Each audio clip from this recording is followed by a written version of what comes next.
Hello, welcome to another pointless dyno video featuring, this time, a rather neglected Mazda 323 Sport. I have had this car in. There's been a previous video on this already, on the ramp, where I discovered that it was making some knocking noises at the back, and it turned out that the shock absorbers had no gas or oil left in them, and the trailing arm bush on the driver's side at the back had, well, I would say making a bid for freedom. It had made a bid for freedom. As soon as the bolts came out, the little bit inside, the barb thing, was gone. But I wanted to know, how's this car going to do on a dyno? That has no relevance at all for the life of this car, for the person who owns it. But she's not someone who looks after cars particularly well. She would admit that, and if she doesn't, she's lying to herself. And yeah, I want to see if this can come on the dyno and kind of, I don't know, cause an upset. Because in theory, a car that is not looked after should do quite badly on the dyno, shouldn't it? It should be losing power. Has not been serviced for a long time. Yeah, they don't tend to go to another owner after this. It's not like anyone's going to run the risk of buying this car from her. It will probably end up going to the scrapyard once she's finished with it. But these are hardy little cars. These are nice cars. I actually quite like these. The floor plan of it is very much like a Focus. They actually handle and ride quite well. In fact, if you think of it like a Focus, it's a slightly plainer looking Focus, although I don't mind the way they look. But it's a slightly plainer looking Focus, but with a nicer interior, I think. It's got corduroy seats. It's actually quite nice. But this is not the top of the range Mazda. You could get a Mazda 3 MPS. That was the top of the range, the all singing, all dancing, flying machine. If you look at the pages on the website, the dyno pages, I'll put a link in the description. You'll see there's actually been a Mazda 3 MPS on the dyno before. So that is not a new thing, and I can't remember how it did, but I think pretty sure it was near enough where it was meant to be in percentage terms. I'm intrigued by this one. So this is a 2-litre 16 valve, naturally aspirated. The book figure on this, 150 horsepower. It's the most like vanilla bloody power figure you could find. It's like 150 horsepower at 6,500 revs. It's just so bland. Only 137 pound-feet of torque at 4,000 RPM. So not a particularly gutsy engine, but it is an over-square engine. It has a bigger bore than stroke, so it is kind of not surprising. I think it's Toyota that tend to go the other way around. Are the Toyota engines normally under square? They're normally quite torquey, aren't they, the 2 litres? Other than that, yeah, it's basically the same engine that you would find in a Mark II Focus or Mark III Mondeo. Ford used this engine as Geratech. There are so many parts of this car that are shared among the Ford brethren, but this one is actually just a Mazda, and it is a Mazda engine, 1,999cc. It's at home in a Mazda. It's just that Ford thought, that's actually quite a good engine. We can use that in some of our cars. So if you have got a Mondeo or a Focus or something like that and you recognise the engine, well, there's a reason for that. It's because it's probably the same engine. Although they're rated at 145 horsepower in those, I don't know why. Let's have a quick look at the engine before we blow it up on, before we run it on the dyno safely. I can figure out where the hell... Oh no, that's easy, I think. Yes. Oh, it's not a 106, is it? Right, where's the old Dewberry? Oh, right in front of me. Okay. And then the thing is there. So, God, it's dark in here. There is the engine. When I say engine, I mean there is the plastic cover that goes underneath it. Here we go, look. Don't say I don't treat you. Oh, look at that. Look at it. What a beast. Said no one. It's all right. It's a smooth engine. Yeah, these are, as I said, I'm not hating on the car. It's a good car. So, well, this one's not, but so the looks like it's got secondary runners in it, I think, by the look of it. Twin cam, 16 valve, yada yada yada, kind of, you know, completely predictable. A Japanese engine bay. Everything is simple. Everything is easy to reach. I mean, look at the space down the back of it. God, you're not having any trouble working on that, are you? Look at it. Mazda really were into that, weren't they? They were like, nobody will struggle working on this car. Even the front, there's a decent amount of space. But, yeah. I mean, as I say, this isn't a particularly good example. It drives okay. And when she picked it up, it was actually all right. But, yeah. 120-something thousand miles on it. I'll find out exactly. 123,000 miles on it, so I wouldn't say it's particularly high mileage, to be honest with you. But it's not tuned, obviously. This goes into production class.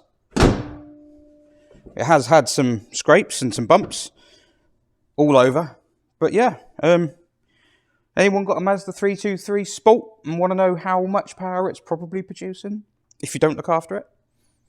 This is the video for you. I mean, this is going to be massive for views, isn't it? This is going to be, I'm going to get so many subscribers for doing this. Right, it's all set up. It's time to place your bets. What do you reckon? Place your bets now! Come on, quick!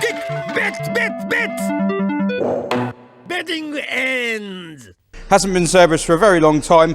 Gets driven into things quite a lot, from what I can see. Or people drive into it quite a lot. No judgment, Sarah. I think it'll be there or thereabouts. I'm going 144, just under. I mean, technically on an Imperial horsepower, it's 148 in the book, but yeah, I'm going to about 144, 145 maybe. Let's see. Let's go for it.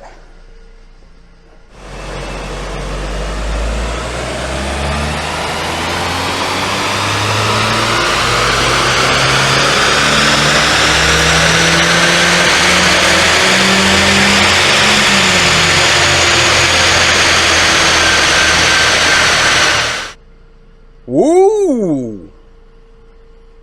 A neglected car once again. Wow, that's not bad at all. That's pretty good. I didn't actually expect it to be ahead of the game, but 156. This does, you know, a lot of people are going, oh, why is it reading too much? Because it's done some miles. That engine is free spinning. It's not tight at all. It's slack. It's loose. It's like race cars. Race car engines are normally in quite bad condition. They get run with very low oil in them and stuff because they've only got to last a couple of race meetings. They're normally very free spinning and loose, which is what this is. 156 and quite a nice graph. And I backed off. I think it's going to go higher. I had heard things about the Geratech engine. You know, I haven't had a Ford in here. I did my Ford ST170 video the other day and said about the Ford book figures, but I've heard the Geratech engines do produce a little bit more than they're supposed to. They were a little bit underquoted. I have heard that, but I haven't had a Ford with that engine in before, so maybe we'll have to do that in the future. But wow, okay, well I'm going to save that and do another one because I think she's got more to give.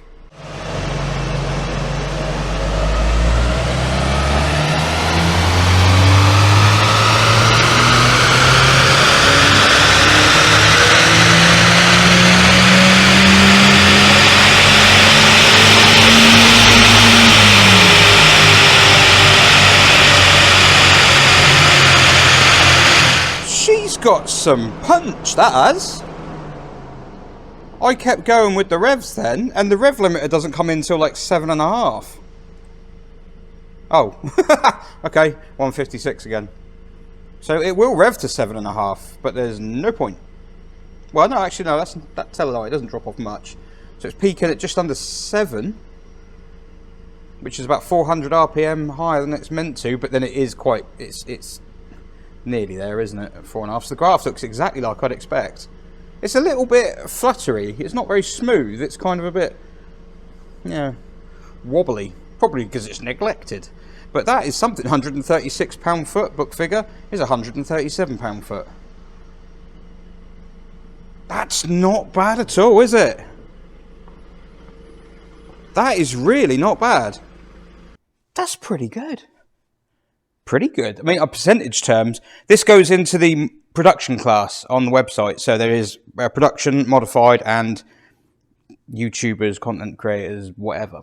And the production and the modified class are done by percentage. So it's percentage over or under the book figure. So this is going to be in quite a good place. I mean, it's not hugely over in terms of percentage, but let's have a think. That is 10... It's getting on for 5% over.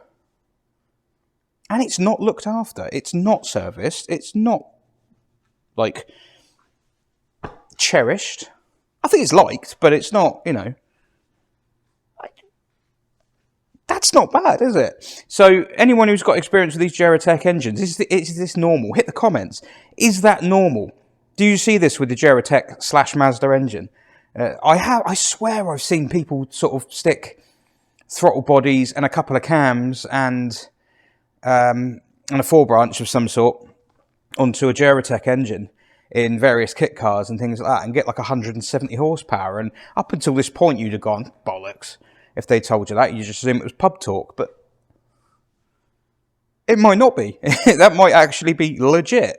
I mean, in terms of comparing it to a blacktop Z-Tech, which the Focus that was in the other day, the ST170 has the Ford Z-Tech engine, the 1989cc, not 1999cc, night and day.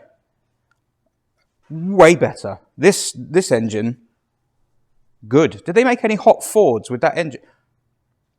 Does the Fiesta ST150 have that engine? It's a good engine. Right. Well, thanks for watching, and sorry if it wasted your time. I don't imagine there are many Mazda 3 Sport owners in the UK that are going to benefit from this, but for the ones that did, you're welcome.